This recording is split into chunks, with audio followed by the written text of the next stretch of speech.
Diese reiche Sammlung stellt dem Besucher ein halbes Jahrtausend römischer Präsenz auf dem Gebiet des heutigen Luxemburg vor.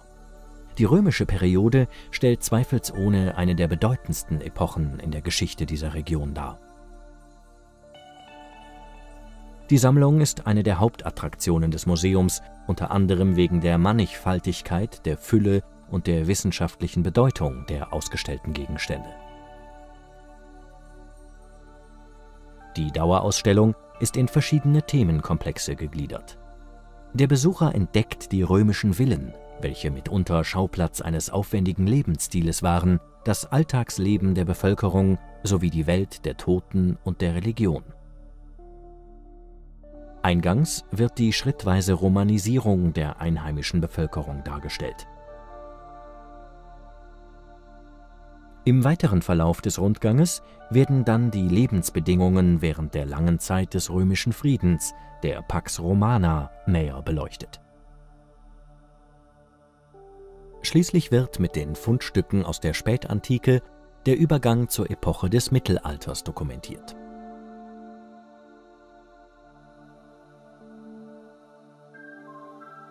Nach der Eroberung Galliens durch Caesar begann die Phase der Romanisierung. Diese erstreckte sich über mehr als 3 Generationen bis in unsere Zeitrechnung hinein und prägte insbesondere die Jahre 30 bis 70 nach Christus stark.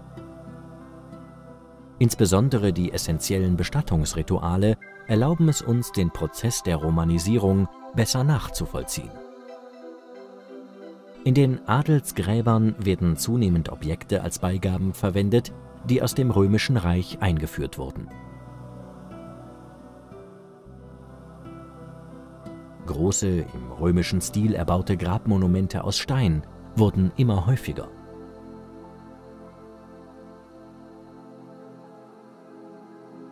Der Dienst in der römischen Armee spielte bei der Integration der treverischen Elite in die römische Kultur eine zentrale Rolle. Vom keltischen Oppidum auf dem Titelberg, welches sich nach und nach in einen römischen Vicus, Siedlung zur Zeit der römischen Antike, verwandelte, sind zahlreiche wichtige Funde erhalten, welche die voranschreitende Romanisierung dokumentieren.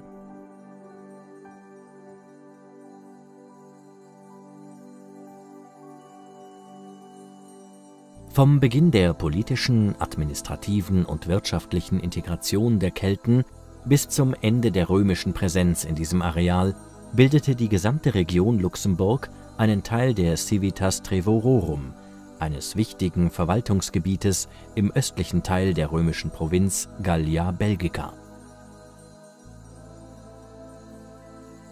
Aufgrund der Zugehörigkeit zum gewaltigen römischen Reich sowie zur Pax Romana boten sich den Einwohnern neue, noch nie dagewesene Möglichkeiten wie hochentwickelte Kommunikationsnetzwerke, freie Märkte, eine Währungseinheit und Latein als einheitliche Sprache.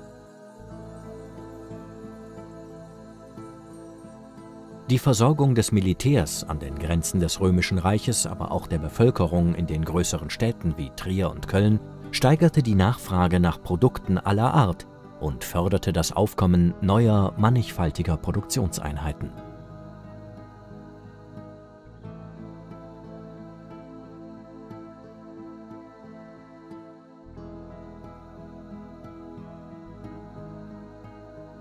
Das prachtvolle Musenmosaik, welches 1995 in Fichten gefunden wurde, stellt zweifelsohne eines der Hauptwerke der gallorömischen Abteilung dar.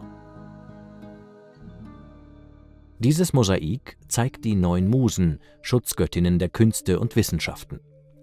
Einst schmückte dieses Mosaik den Empfangsraum einer bedeutenden gallorömischen Villa.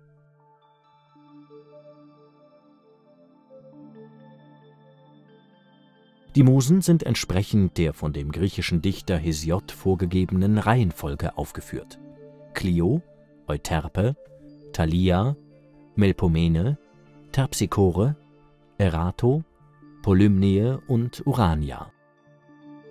Im Zentralmedaillon inspiriert Kalliope, die Muse des Epos und der Elegie, den Dichter Homer bei der Ausgestaltung seiner Werke.